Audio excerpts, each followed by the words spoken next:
Good evening, ladies and gentlemen, boys and girls of all ages. Welcome to Hardy on History. Welcome to my library. My name is Michael C. Hardy. Hope everybody is doing good out there this evening. As usual, drop a note in the box. Let us know where you are watching from. I just hope everybody is doing well. We've got a special guest this evening. We're going to bring her up in a couple of minutes and have a short discussion, long discussion. We just hang out and do what we can. As far as exciting events, boy, this Robert E. Lee project is just clicking along. We actually have most of the manuscript right now, and hopefully we're going to get it off to some readers really, really soon. Got a couple other little things to do, like finish reading it for the third time. But hopefully I'll give you some more updates soon. If you're out and about in Western North Carolina, I should be at the Burke County Public Library this upcoming Saturday. They're doing a kind of a book fair, book author fair. So it runs from 11 to 3. Come on by and see me.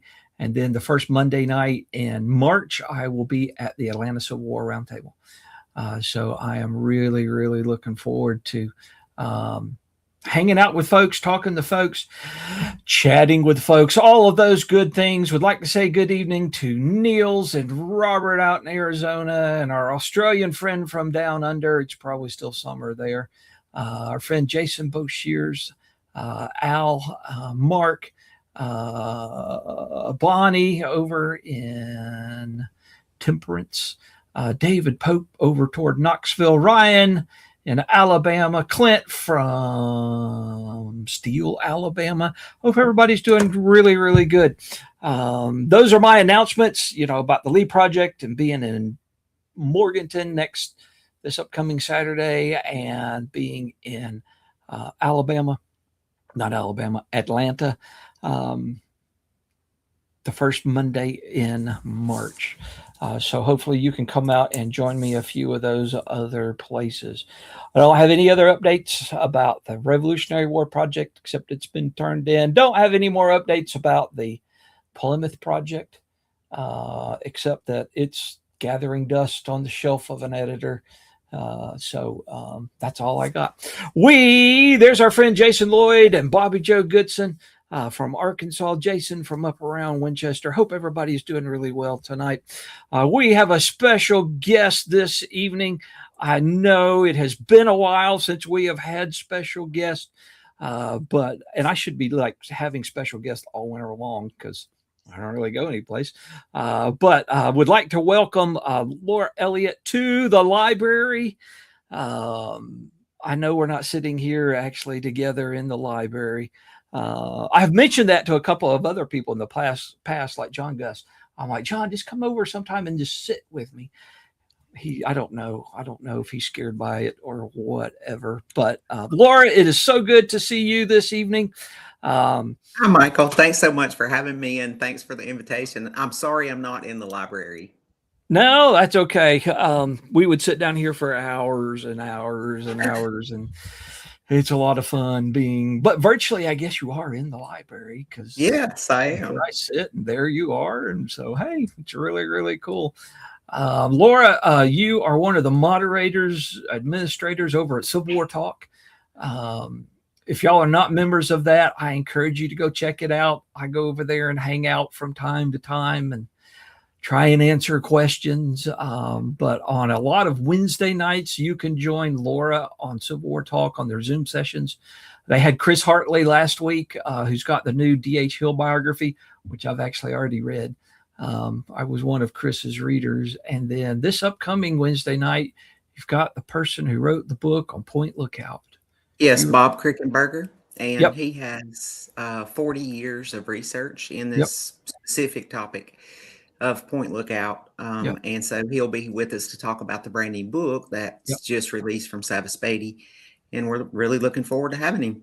I'm going to try to make that.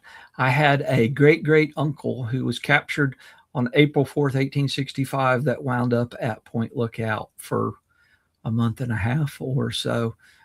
So I'm going to try really, really hard. But hey, if you're not on Civil War Talk, Go check it out. A lot of great folks over there, a lot of great conversations. We're going to talk tonight about Blountsville, Alabama. We are. And, my primary research interest is Lafayette McLaws and Kershaw's division of the Army of Northern Virginia. So this is quite a divergence from my usual research.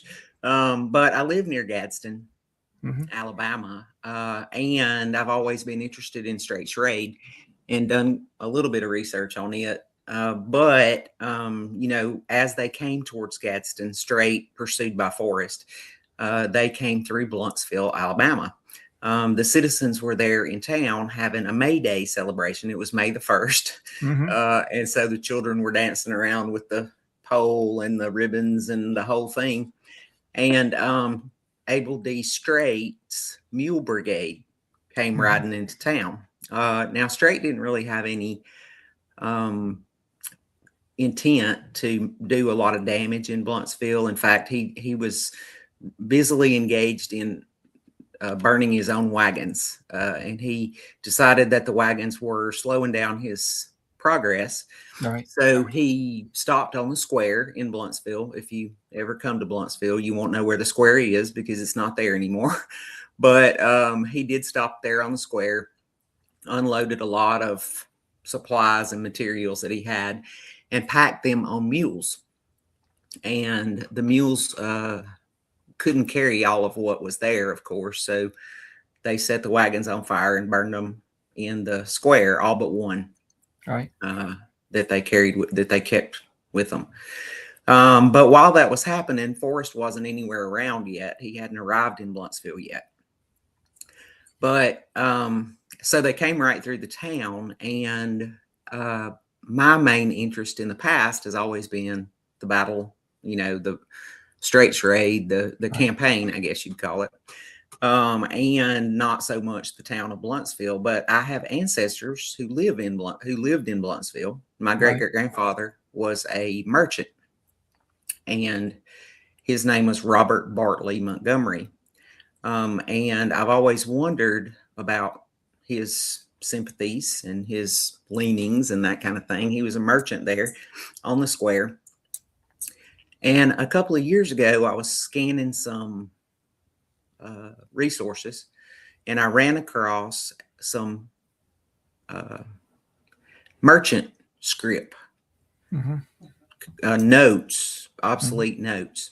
And these notes were signed by my great-great-grandfather for his store. So I got a little bit more intrigued by what was happening in Blountsville, because why would he have merchant notes, right? But they used those, of course, for change and gave them out. And his notes are unusual because they have two methods of redemption. So when you saved up a certain amount of these merchant notes, you could exchange them for actual money, right? So they're like a little gift certificate or something for a store today. So R.B. Montgomery's notes have, you could save up $10 worth of notes and exchange them for currency, actual currency, or you could save up $20 worth of notes and exchange them for Confederate notes in the store. So a numismatist friend of mine asked me, why did I think that was the case? And I said, well, I guess because there were so many Unionists in Blountsville. That's what everybody's always said that. But I didn't really know that was true or not true. So I said, I don't really know. I think that's probably the reason. But let me get back to you on that.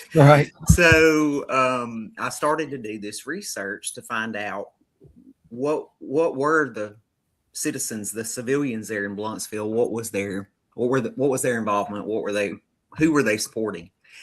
And what I found was not at all what I expected to find. It's amazing how research will do that. Yeah. It was fascinating. It was the most difficult research I've ever done, and I'll tell you about that in just a minute. But basically, historians have always said that Blountsville was fully Unionist, or that the loyalties were, relatively evenly divided. And so I decided to do this research project to find out. So I started with the 1860 U.S. Census for Blountsville, Alabama. There are 897 roughly individuals enumerated on the 1860 census. Well, obviously, every one of those people is not in a position financially to have provided any aid at all.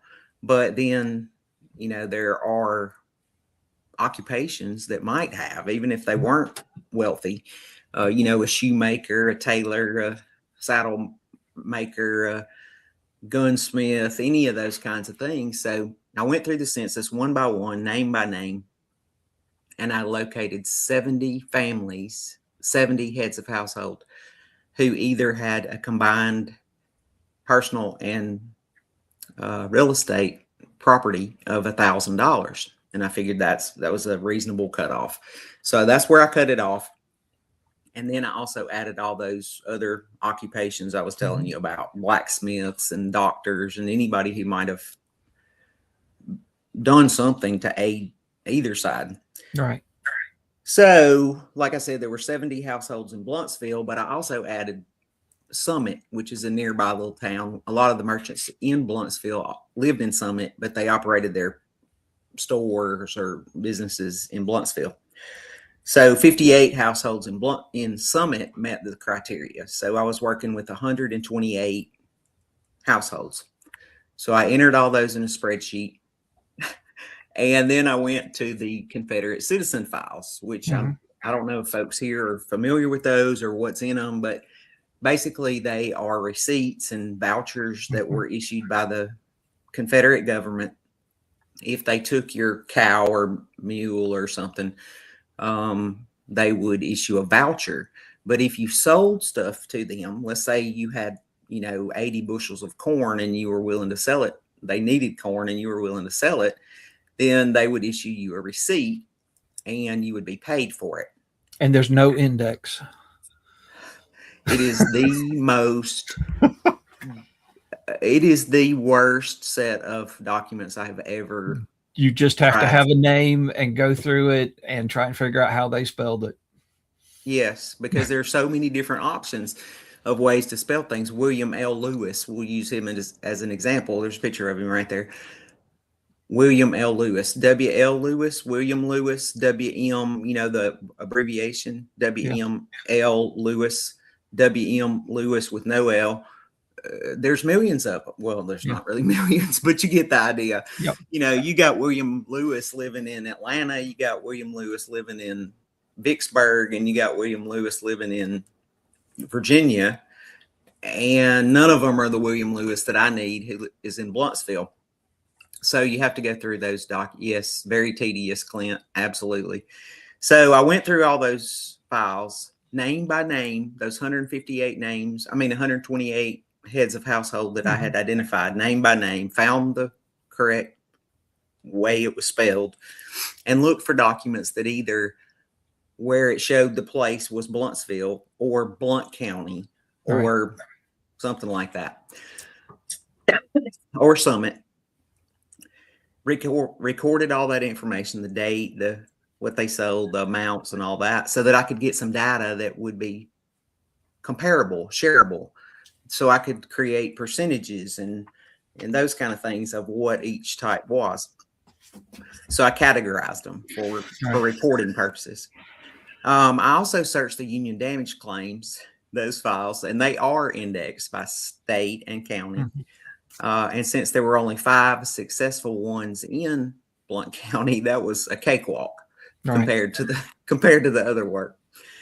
But basically what I found was that Blountsville was not unionist, and it was not evenly divided in any way, shape, or form. In March of 1863, a Confederate post was established there in the town. And the post had offices, a commissary, warehouse, harness shop, blacksmith shop, and an assigned Confederate quartermaster. He was 20 years old, and his name was William B. Jolly. So Jolly with an I-E. Well, Jolly came into town. He was very reasonable. Seems to have been very well accepted by the citizens. He was fair, and in fact, in one case, he allowed a person who was selling cattle to have them appraised by independent appraisers, which was kind of interesting. So Blountsville sold, the civilians there, they sold supplies, services directly to the Confederate Army at this post: corn, fodder, bacon, beef, horses, logistics, transport, timber, harness, medical treatments, and medical supplies. They also rented wagons and drivers, labor. They rounded up deserters and conscript evaders, and were even paid for guarding and feeding prisoners.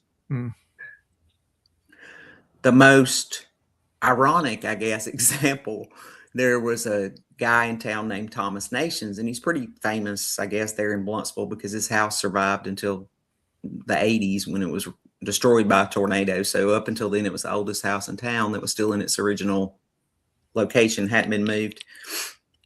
And this Thomas Nations he was playing both sides of the fence. Right. He owned 14 slaves. He paid his Confederate taxes like clockwork. He sold $1,122 worth of supplies to the Confederate Army, and he fed Shackelford's cavalry of Roddy's division as they passed through town. So he was paid for all that. Right. And then, of course, after the war, he claimed to be a Unionist and filed one of those 5 successful Union damage claims that I talked about. Interesting, on the damage claim, one of his former slaves, Washington Nation, was one of the witnesses who provided testimony that helped Thomas Nation get his payment for these items that were taken during Rousseau's raid. These weren't Nation wasn't his Union damage claim wasn't for anything during Straight's raid. It was for Rousseau's raid later. Right. So, but he was successful, and Washington Nation, one of his former slaves, was one of the witnesses. So I thought that was pretty interesting. So old Tom Nation, he had it both ways. But anyway, the conclusion, I guess, what you would say, what did you find out? What did you learn? Well, there was broad support for the Confederacy in little tiny Blountsville, Alabama, including the slave-owning Unionist Tom Nation.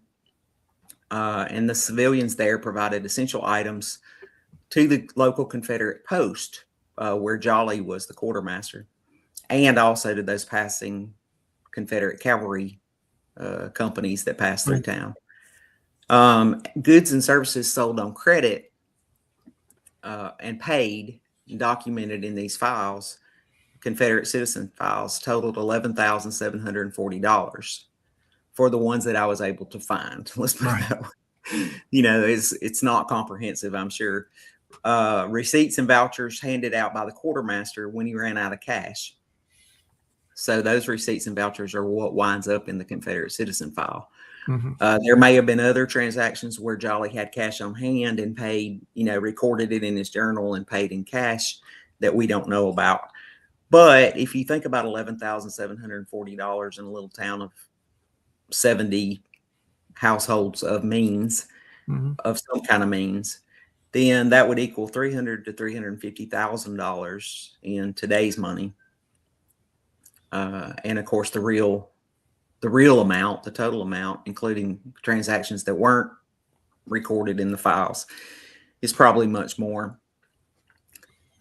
This was probably, like I said, it was probably the most monotonous, tedious, difficult, and frustrating research I've ever tackled. It was really hard. Right. But I was able to present I made these little things into stories, so I didn't tell you that. So each one, like this guy here that I'll tell you about in a second, Dr. Lewis was my favorite story. And I told the stories to the people in Blountsville, and they really seemed to enjoy learning about, what different individuals had provided to the Confederate Army during the war and how their ancestors had supported, who they had supported. Some of them recognized names when I'd show them on the screen and, talk about what they had sold. So I enjoyed that. And of course, now everyone knows, or they don't know yet because I don't know how to tell anybody, but Blountsville, Alabama was not Unionist or evenly divided. The civilians in Blountsville clearly supported the Confederate Army over the Union. Now, that doesn't mean that Union soldiers passing through didn't, confiscate horses, mules, or that citizens didn't sell it to them. Right. It's just that these aren't in the Confederate citizen files. So it's possible that, they did, that there were citizens who sold to the Union Army willingly, not just the ones who filed claims later.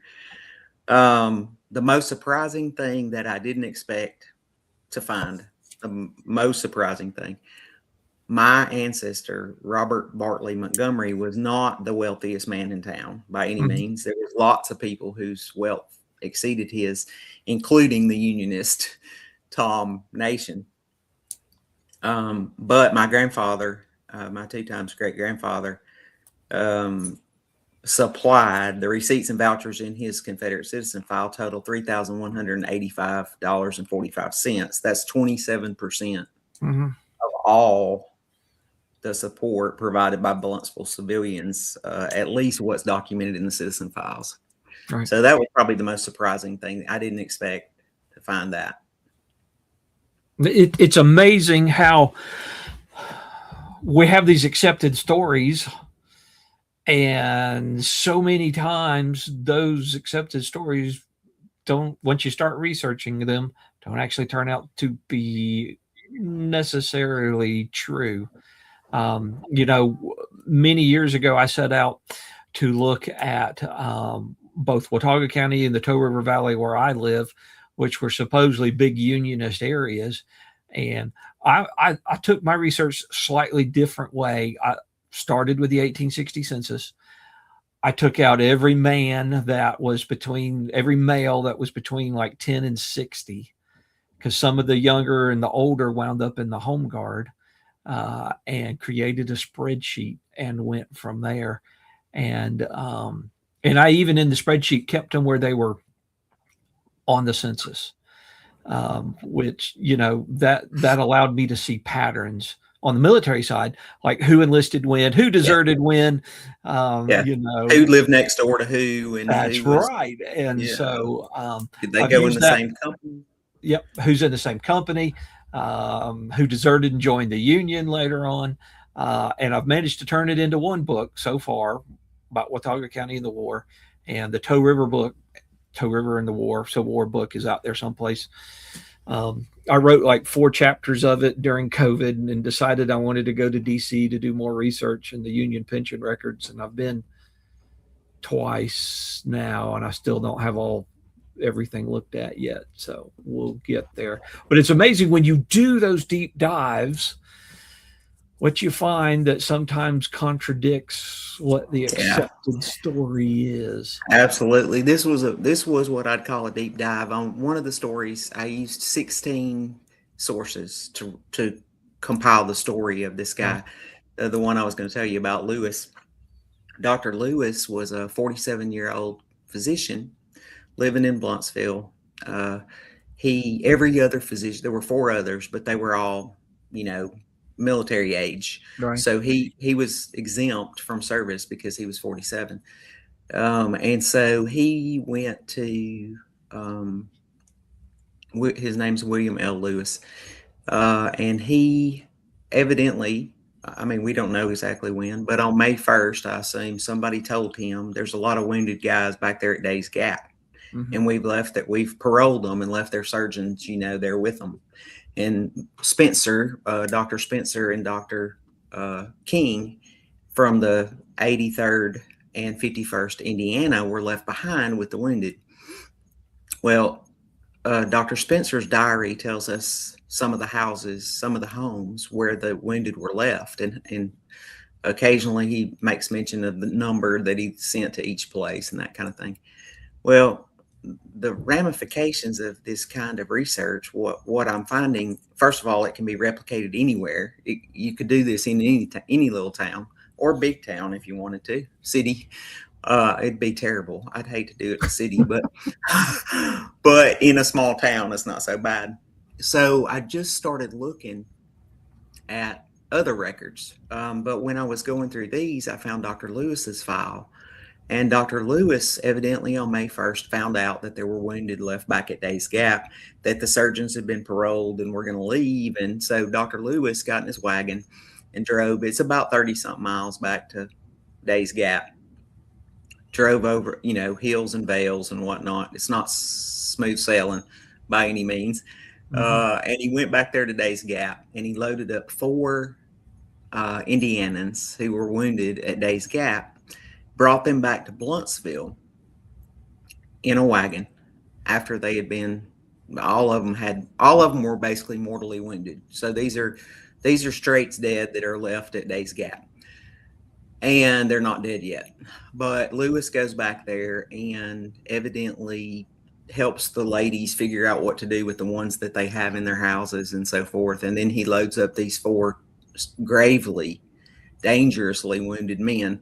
One had his arm blown off by a shell at the shoulder, and his hand had to be amputated on the other side. Another one had his leg amputated at the hip, and the survival rate for that, is less than 15% in a hospital. So he was a dead man walking, or not walking.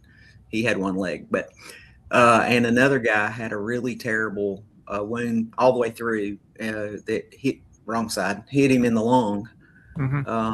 And then the other guy had a terrible wound, but they didn't amputate his leg. He hit in the thigh, a shell wound, and he didn't die. And they didn't amputate his leg.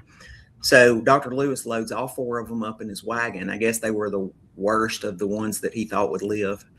And he brought them back to Blountsville, Alabama. Well, Dr. Lewis had an apothecary. The reason we know is because he sold other medicine to the Confederates, right, to the post. So we know he had a well-stocked apothecary. And he brought these 4 dangerously wounded men back to Blountsville and treated them, and all 4 of them survived. That's amazing. Yeah.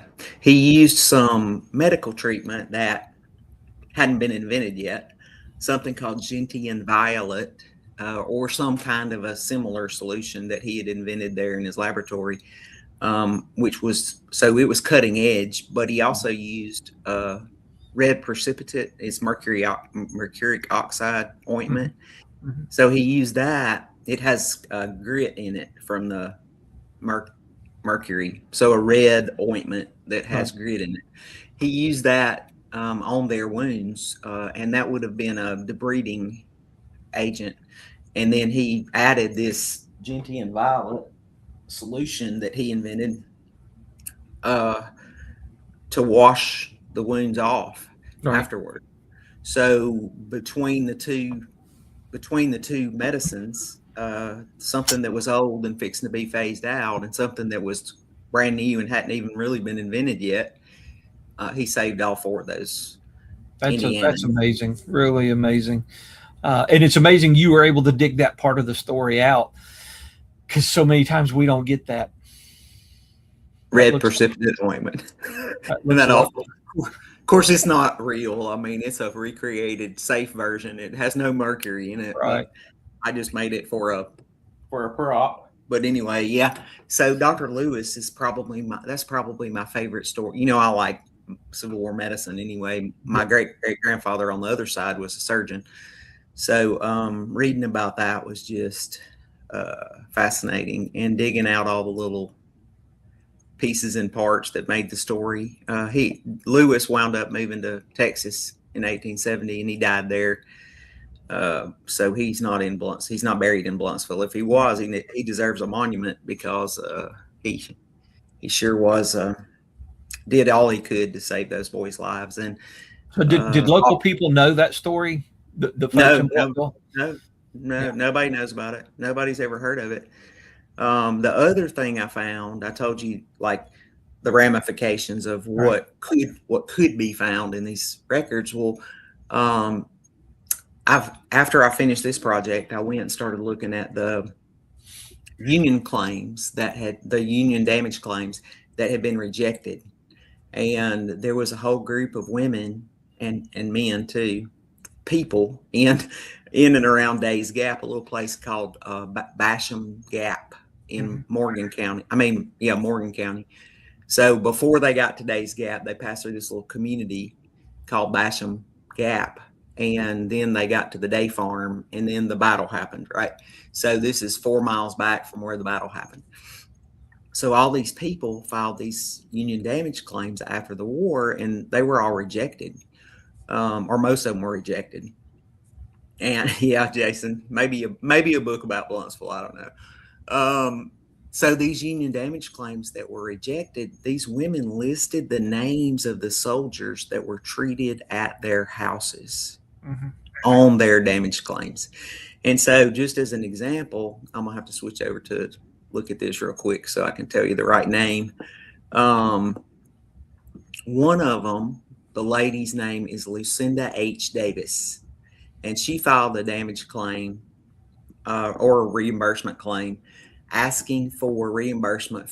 And I'm just going to read what it says: for feeding and nursing and care of the following named U.S. soldiers who were wounded at the Battle of Days Gap. She says on the 29th of April. We know it was the 30th. I think that's the right date. Under command of Colonel Strait. And she names 15 soldiers, 15 names that are listed here on the sheet. One of them, she calls him Captain James W. Sheets. Well, Captain James W. Sheets had been promoted, and he was a lieutenant colonel at the time. And James W. Sheets was the lieutenant colonel of the 3rd Ohio, which was one of Strait's regiments. Well, Lieutenant Colonel Sheets died. So she claims that she cared for him for 61 days. So I'm assuming that he died June the 23rd or something. Right. So she cared for him the whole time until he died. So he died at this home in Morgan County, Alabama. Another one listed as, she just listed him as Lieutenant Reed with a blank. She didn't know his first name. Well, Lieutenant Reed was wounded in the thigh and captured, paroled there on the scene there at the place. But he was sent to Huntsville. Dr. Lewis didn't pick him up. We don't know why Dr. Lewis didn't pick him up. Jerry, these are the Confederate citizen files, the ones that are utterly out of order. Yes, we access them off Fold 3 is where I go. Yes, that's where I got them too. Confederate citizen files. And you have to of course have a subscription to Fold 3 to get to these records, but don't get in there unless you're just a martyr. You just want to be punished. But anyway, these rejected union damage claims from these houses, these homes there at Days Gap. I forgot to finish telling you about Reed. All right, so Lieutenant Reed was wounded in the thigh. Dr. Lewis didn't pick him up. I don't know why. I can't say. But maybe he didn't go to that house where he was, the Davis house. But anyway, he picked his other 4 guys up. He picked from the Gibson house. We know that. So maybe he didn't go to Miss Davis's house. But anyway, Lieutenant Reed gets shipped to Huntsville on a train and then sent to Richmond.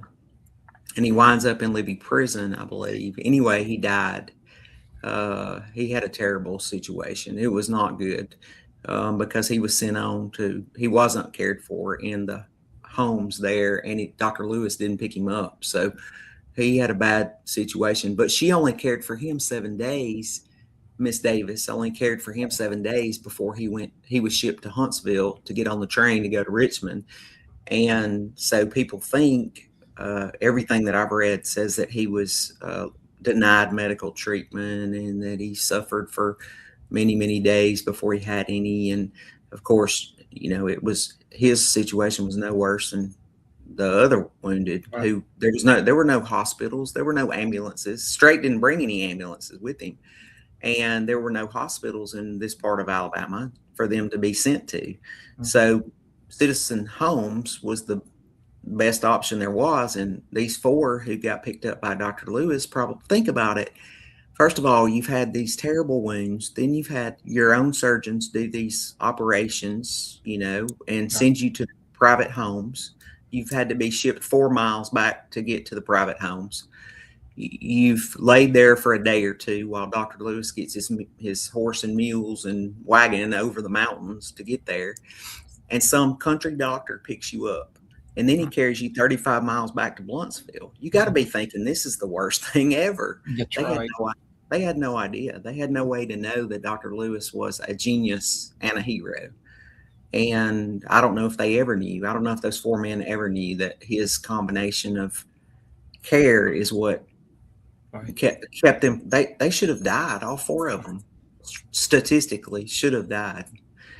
So anyway, great. I'm sure that 35-mile ride in that wagon on those roads, they probably wish they were dead. And we read that a lot of other places too. The Confederates on the retreat back from Gettysburg, they were Confederates saying, just put me out of the wagon on the side of the road because this is torture. Yeah, it had to be terrible. And, it could have taken him 3 days. I mean, a wagon can only make 12 miles a day when it's loaded with a 2-horse wagon. So it could have taken them 3 days to get back, coming across those mountains and roads. But anyway, the ramifications here are that this information is here. You just have to be willing to go look for it. Yep. These claims, denied claims, with the names of these soldiers, for somebody who studies these regiments, I mean, they're a gold mine. And to find out what actually happened to Lieutenant Colonel James W. Sheets, and also Lieutenant Reed, I can't remember his regiment right off the top of my head, but anyway, to find out what actually happened to them, and where they were, and where Sheets died, and all that. So it is, and trying to find that, I've written a lot of stuff, including regimentals, and just trying to find those little details. Would somebody working on a history of the 3rd Ohio ever think to look at claims from, Morgan County, Alabama? I don't know if I would even think to look there. Yeah, I knew the names of some of the families because, like I said, Sergeant Spencer mentions them in his diary. So I knew some of the names, and Davis, of course, was one of the names. He called him Colonel Davis's house. So I don't know I haven't looked to see about Colonel Davis, if he was still living or if this was his, if she was a widow or what. But he mentions Davis, Turrentine. The Turrentine file lists many names that were treated I believe they had 6. The Turrentines had a claim for nursing and caring for 6 wounded soldiers. Miss Davis, like I said, had 15. There's 16 lines filled in, but she claimed to provide food for 3 other nurses. I guess that was people from the community who came to help, and she had to feed them. So there's 15 there, and there's other files that have named soldiers in them, and matching them to the rosters is just brutal. Because the 73rd and the 51st are not too bad. They have a regimental history. So you can kind of cross-reference names, but their regimental histories don't say who was wounded where or anything else. So you got to go find the newspaper casualty report and try to cross the names off and match them up. And so I've really just gotten into this part. But the citizen file thing for the town of Blountsville is done. That project's done. And like I said, I presented it at the Historical Society twice. Had to do it twice. Right. They ran out of room. And that's a good problem to have. It's a great problem to have. The first day, it was not all the way full, but then I did it the second time on a Saturday, and the whole thing was full, and there was people standing out on the porch trying to listen from outside. So, people are interested. They want to know what happened. And I find that I find that every single day that, somebody is shooting me a note, and I've said this before, or stopping me at the post office or the grocery store or, the Y or someplace, and they have a question and they are interested. So our friend Jason Boshears kind of hinted at this a minute ago. What do you think a book about Blountsville or Blount County? Blountsville, sorry. It's Blountsville, Tennessee. Blountsville, yeah. Blountsville. I don't know. I mean, there's a lot there. I just, I'm not far enough into the research really to say if there's enough material there for a book on Civil War Blountsville. I'm sure there is, because there were many soldiers who or young men who enlisted from Blountsville and wound up going to the Army. Hey, there's an interesting story that I presented about a captain of cavalry, and they made him a captain. At first he just started working there for the post, and they would pay him for going and getting prisoners and transporting them and bringing them back and putting them in the local jail. And then they paid the guy who was the jailer to watch them. So it was really strange. But anyway, they wound up making this guy a captain of cavalry, a real live enlisted, with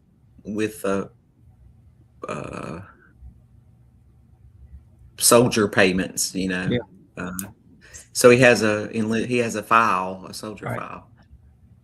Did you find a file for the quartermaster that you mentioned earlier? Gosh, he's so sad. His story is, it's so sad. He was 20. They sent him. He had been captured at Fort Donelson. He served in the 2nd Kentucky Mounted Infantry. He was captured at Fort Donelson. They sent him to prison. When he got out of prison, he was sent here to Blountsville to do this, to head up this post, to establish this post. And at some point, late 1864, he was transferred. I don't know if they shut the post down or they got a different quartermaster. I don't know. But he went on to be the quartermaster of Ross's Cavalry Brigade, a Confederate Cavalry Brigade. So he went on to be the quartermaster, and he surrendered with a unit there at, where did they surrender? Do you know where they surrendered? It was the Texas Cavalry Brigade. I want to say they surrendered somewhere in Mississippi. And so they surrendered at the end of the war. In 1867, he goes to, for some reason, or maybe he went sooner, he went to Galveston. I guess he knew people there from his unit. He went to Galveston. There was a huge yellow fever epidemic in Galveston in 1867, and he died of yellow fever. He was 23, 24 years old. And he has no grave marker. He was buried in a yellow fever lot, where they just dug trenches and put 700 and some odd people out of 7,000 population died in the yellow fever epidemic, and William Jolly was one of them. So, interesting stories, tragic stories. I know that we had Wilmington, North Carolina, had big yellow fever epidemics during the war, and there are huge cemeteries or mass grave sites that most of those folks are not marked. I mean, they were just burying them, hoping that they didn't. The undertakers were hoping they didn't catch whatever it is killed these people. Well, same time. Yeah, this is in the cemetery, the city cemetery in Galveston. It's like a cemetery. There's 4 or 5 different cemeteries in the downtown area, and this was called the New City Cemetery. And they just, like you said, dug mass graves and had extra room so that when people died later that day, they could put them in. And So our friend Jason Lloyd is saying that I think it's the 19th, 28th, 29th, 41st, 48th, and 54th all had some men out of Blount County, Alabama. I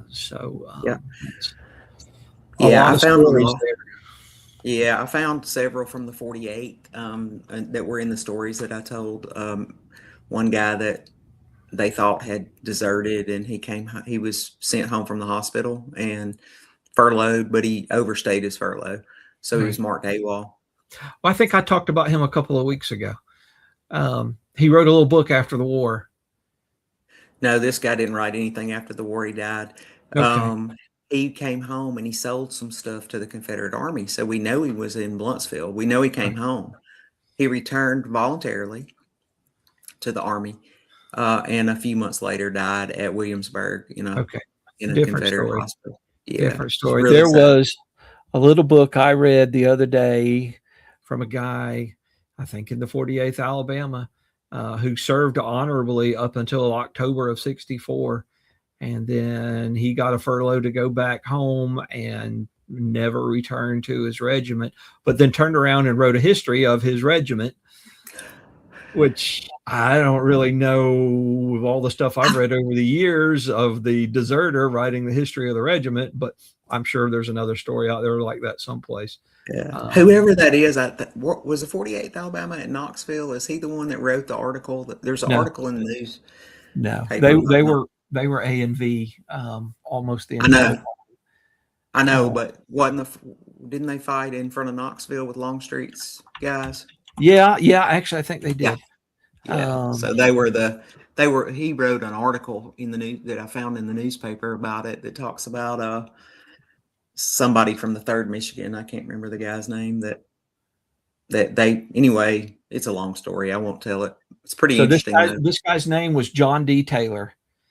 No. And he was from listed in company, the 48th Alabama, and lived in Gunnersville. But that was just like one of those really interesting little stories that I found that I'm like, that's really interesting. Yeah. So if y'all got any more questions for Laura, if there's anything else you want to share with us this evening, folks have been talking all over the place.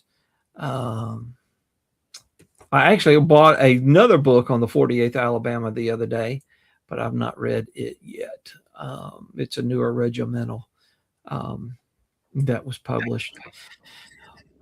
It's a bad part of this job. That's how you wind up with all of this is, you take these little trails and, I picked up the little book on the 48th Alabama and read that. That's interesting. Or if there's anything else out there, and there was, and I ordered that. And of course, it's over there on the shelf. You had to order it too. That's right. The 19th Alabama that Jason mentioned, the 19th Alabama was organized pretty early, I think, and a lot of the guys from the Blountsville town enlisted there. They were in Huntsville for a while, right? Pretty good long while. And one of my what would he be? My uncles. One of my great uncles, a great uncle, I don't know, my 2 times great grandfather's son, who was older than my great grandfather, who was at first times. What you get what I'm saying? Right. His brother served in the 19th Alabama as a lieutenant, and they were in Huntsville for a while before they were sent on elsewhere. But so a lot of guys did enlist in the Confederate Army. They did, and a lot of them enlisted early as well. Mm-hmm. Anything else? If y'all have anything else, drop it in the box so we can see it. Laura, what's next? I'm going to keep working on these. That's a good question. I'm going to keep working on these rejected claims and try to get see what's in there, get that information out, especially about those wounded guys from Straight's regiments that were wounded and cared for by these women and men, these households in Basham's Gap. I would be interested in knowing of those women who were caring for these wounded Federal soldiers, how many of them had fathers or sons in the Confederate Army? The women, the households that were taking care of the wounded Federals. Yeah. I don't know how many of those households did. I haven't, this is just the tip of the iceberg on that project. But of the households in Blountsville that were selling supplies to the Confederate Army, most of them, I mean, most of those households had sons who had enlisted. Most of the people, that's another thing I didn't say and probably should have. Most of the people who are selling to the Confederate Army are old people, because all the young people are serving in the Army. And then every once in a while, you'll find like that soldier who was home on furlough who sold some supplies, corn and fodder and whatnot, to the Confederate Army, and proves where he was by those sales, right? But most of the people in town are old. They're either exempt from conscription because they're aged, or they're children or women. Right. So you can that can help you if you decide to do this somewhere else. That can help you. You can find the people who are old who also have a net worth of $1,000 or more, and just do them. I guess I could have done that, but I didn't really know at the time. So future projects. We need some more snowy days. Yeah, and I saw where Norm typed in the box the Kershaw biography. Of course, I'm working on that Kershaw biography, but I really want to wait until I'm retired to do that. It's the kind of project I want to do like you did. I want to be snowed in and work on it for 2 months straight and not have any interruptions with work and that kind of thing, because it's going to be a big undertaking. But I'm excited about it. It's a gap, there's nothing, nobody really knows about Kershaw, and people should know about him. I agree. Of course, I've had a dozen projects like that. Nobody really knows about this, so we're going to write a book about it and spend 3 or 4 years of our lives. And then, a few people know about it. But I totally agree. Well, I mean, people think they know about Kershaw. I guess that's the other thing, is people think they know about him because, he was commanded a brigade and then a division in the Army of Northern Virginia. And, he took over when Lafayette McLaws got court-martialed, and, they think they know him. Right. And there's so much more to Kershaw than just what people know. I guess that's what I'm trying to say. Yep. Obviously, people know who he is because,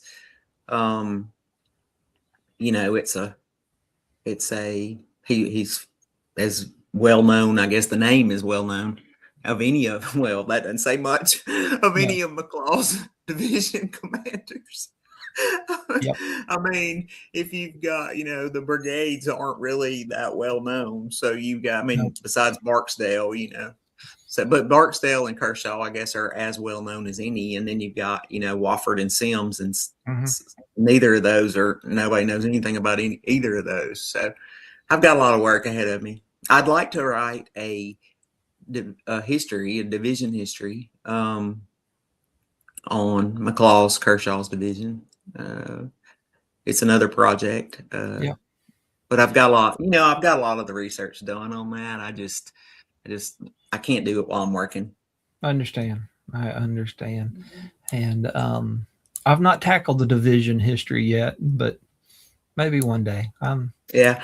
Well, they were together, they were assigned to the same division from Fredericksburg, I guess. Right. So, and each of the brigades history kind of converge there, because after the reorganization, all the different regiments were shifted in and out of the different brigades. So Kershaw's brigade was pretty much steady. Barksdale's was pretty much steady. So just a few swaps around here and there, additions, subtractions. Yep. Yep, okay, Maxie Gregg too. You're right. Maxie Gregg also. Maxie Gregg, awesome. Jason, all right, folks.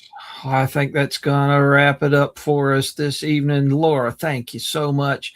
Remember, go check out Civil War Talk. She does an incredible job hosting authors.